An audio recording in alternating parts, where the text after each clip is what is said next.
What doesn't kill you makes you stronger. Friedrich Nietzsche's words echo through time, challenging our comfort and confronting our nature. In this video, we dive into Nietzsche's unsettling but thought-provoking vision of human morality, strength, and evolution, exploring a world divided between sheep and wolves. Nietzsche believed that all living beings fall into two primal categories: predators and prey, the strong and the weak. This dynamic, he argued, applies to humans just as much as to animals. Some people are naturally cautious, inclined to stay close to others, to blend in. They value safety, order, and harmony. These are the herd types, the sheep. But others are wired for independence. They resist conformity, feel restless in safety, and thrive in danger and solitude. These are the natural leaders, the wolves. Nietzsche didn't view this divide as merely psychological or social. It's biological. Just as a bird doesn't choose to fly and a lion doesn't choose to hunt, our instincts are inherited traits shaped by evolution. Wolves, or master types, live by strength, creativity, and self-determination. They respect courage, embrace risk, and often disregard social norms that limit them. Sheep, or slave types, value conformity. They seek protection in numbers and often resent those who challenge the status quo. But this isn't just a difference in behavior, it's a difference in morality.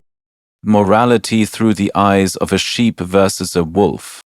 Morality, Nietzsche argued, isn't carved into stone tablets or handed down by divine decree.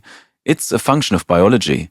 Different types of people, based on their nature, create different moral frameworks. Imagine you are a sheep. You fear predators. You seek peace, togetherness, and obedience. So your morality says, kindness is good, obedience is good, meekness is good, aggression, boldness, and dominance, all bad. But if you're a wolf, the moral code flips. Strength is good, power is good, cunning is a virtue, dependence is weakness, obedience is a cage. The same action, assertiveness, for example, will be seen as immoral by the sheep and moral by the wolf. There is no universal morality, Nietzsche insists, just different strategies of survival shaped by nature. To see morality through the eyes of both the sheep and the wolf is to awaken your power of choice.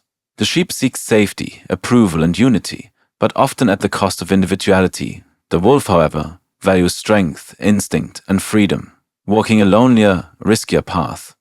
In daily life, ask yourself, are you following rules that tame your potential, or are you forging a path aligned with your true nature? Nietzsche reminds us that real growth lies not in blind obedience, but in daring to live by values born from your own experience, not borrowed from the herd. Be deliberate, be sovereign. The Great Inversion, when the wheat took control. History reveals a curious turn. In ancient times, societies admired strength, power, and excellence. The bold and brave were heroes. The humble were ignored or even scorned. But over time, this flipped. Today, we honor humility and modesty. The meek are good, while ambition and pride are called evil. Nietzsche saw this as a dangerous inversion, a reversal of nature. Morality, once a celebration of greatness, became a tool of control, used by the weak to hold back the strong. The herd, unable to beat the wolves in battle, learned to shame them instead. They created a morality where being strong was bad and being submissive was noble. In Nietzsche's eyes, morality was hijacked. It no longer uplifts, it punishes greatness. It rewards mediocrity. When the weak took control, strength was no longer celebrated, it was condemned. Nietzsche saw this as a turning point, where humility masked resentment and power was vilified to elevate mediocrity. In your own life, recognize this inversion when you're told to shrink yourself, to feel guilt for your ambition, or to apologize for your intensity. Refuse to be domesticated by a system that fears the powerful. Choose to rise, not by crushing others, but by outgrowing the limits imposed on you. Reclaim the will to excel. True virtue lies not in weakness disguised as goodness, but in unapologetic self-overcoming. Morality as a survival strategy. Nietzsche viewed morality not as a divine truth, but as an evolutionary tactic, a life strategy. Sheep morality is designed to protect the herd. Wolf morality is designed to empower the individual. Both strategies have their uses, but when one dominates unfairly, especially one that suppresses excellence, society weakens. Morality, then, isn't inherently good. Sometimes it becomes a weapon against progress. Nietzsche's warning: when the weak define morality, greatness becomes a crime, and without greatness, humanity stagnates. Morality, seen through Nietzsche's lens, is not a divine command, it is a tool for survival, shaped by the needs of those who created it. In daily life, ask yourself, whose values are you living by? Are they forged from strength or fear? Do they serve your growth or keep you compliant? To live fully, you must craft a morality rooted in your own experience, one that aligns with your highest potential. Let your principles arise from power, not submission, from clarity, not tradition. The strongest life is lived by those who dare to question, redefine, and rise above inherited truths. The illusion of moral universality. Many of us cling to the idea of a universal moral truth, but Nietzsche asks us to look deeper. Whose truth is it?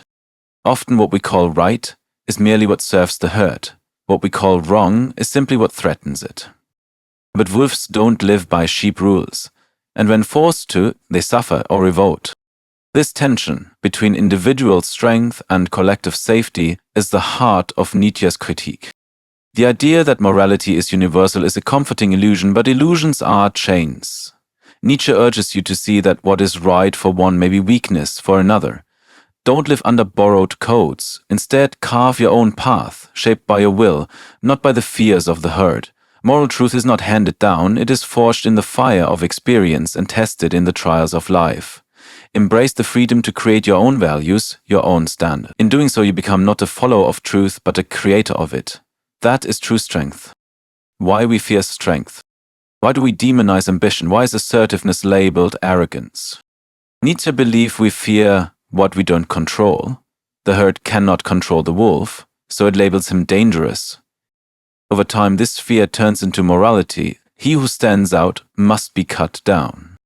It's no surprise that history's greatest minds were often exiled, imprisoned, or ridiculed. Their strength didn't fit the herd's narrative. We fear strength because it reminds us of our own untapped potential. It challenges our comfort, our excuses, our conformity. Nietzsche believed this fear was not of others' power, but of what lies dormant within ourselves. To embrace strength is to confront responsibility, risk, and greatness. But true growth begins the moment you stop fearing your own power. Dare to stand tall, to speak boldly, to act decisively. Strength isn't domination, it's mastery over self. When you no longer fear your own capacity to rise above the herd, you step into your true nature, not as a sheep, but as a creator of destiny. Reclaiming power without shame. Nietzsche doesn't tell us to become monsters. He tells us to question who benefits from the morals we're told to follow. If you're punished for your strength, is it really a flaw, or are you just too wild for the pasture? The path Nietzsche offers is clarity, to understand your nature, your values, and your direction without guilt or shame. We must stop pretending that all men are equal in spirit or strength. We must stop apologizing for standing tall. To reclaim power without shame is to cast off the chains of guilt imposed by a world that worships weakness as virtue. Nietzsche calls us to stop apologizing for our ambition, our will, our hunger to shape life. Power is not evil, it is potential made real. When used with purpose, it becomes the force that lifts you from mediocrity to mastery. Own your drive, your voice, your strength. Stand firm in your desires without asking permission. The world may resist, but your will to rise is sacred. Reclaim your power not in arrogance, but in unapologetic authenticity. That is true nobility. Your nature isn't a sin. If you were born to lead, don't shrink to please the crowd. If your instinct is to create, to build, to conquer difficulty, follow it. If you value loyalty, peace, and stability, honor that too. But do not pretend we are all the same. Nietzsche's insight isn't about division, it's about truth. That true harmony comes from understanding, not illusion. Your instincts, your desires, your hunger for greatness, they are not sins, they are signals of life. Nietzsche reminds us that what society calls sin is often simply misunderstood strength. Do not let guilt choke your nature. You were not born to be tame, but to strive, to overcome, to express the full force of your being. Suppressing your nature breeds weakness, honoring it breeds vitality. Your ambition, your passion, your will, they are not flaws to be corrected, but flames to be stoked. To embrace who you truly are is the first act of liberation. You are not broken, you are becoming. The cost of denying nature. A society that worships only meekness will rot. A society that worships only strength will fracture. Nietzsche doesn't say wolves are better. He says we must stop lying about who we are. We must build systems that let the strong thrive without crushing the weak, and let the weak find safety without poisoning ambition. To deny your nature is to live a lie, and every lie demands a toll.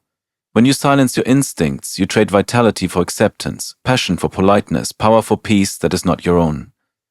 Nietzsche warns us, suppressing who you are does not make you virtuous, it makes you hollow. The world praises tameness, but the cost is your spark. Instead, dare to reclaim your natural force, channel your desires with discipline, not denial. You were not made to fit into cages built by fear. You were made to rise, to blaze, to become fully alive in your own truth. Nietzsche's world is not easy to accept, but it offers a profound insight. Morality is not eternal, it evolves, and sometimes it can evolve in the wrong direction. When that happens, the strong must rise, not to destroy, but to realign. So, is morality truly universal, or is it a mask worn by the fearful to protect themselves? According to Nietzsche, strength and greatness have been shamed for too long. But now is time to see clearly, to embrace your nature, not to dominate, but to live fully. What do you think? Are we living by values that uplift or suppress? Comment with your thoughts below. Are you more wolf or sheep? And if you're ready to dive deeper into Nietzsche's world, the next video unravels a hidden shift in our thinking, one that may reshape how you see yourself and the path ahead. Watch it now.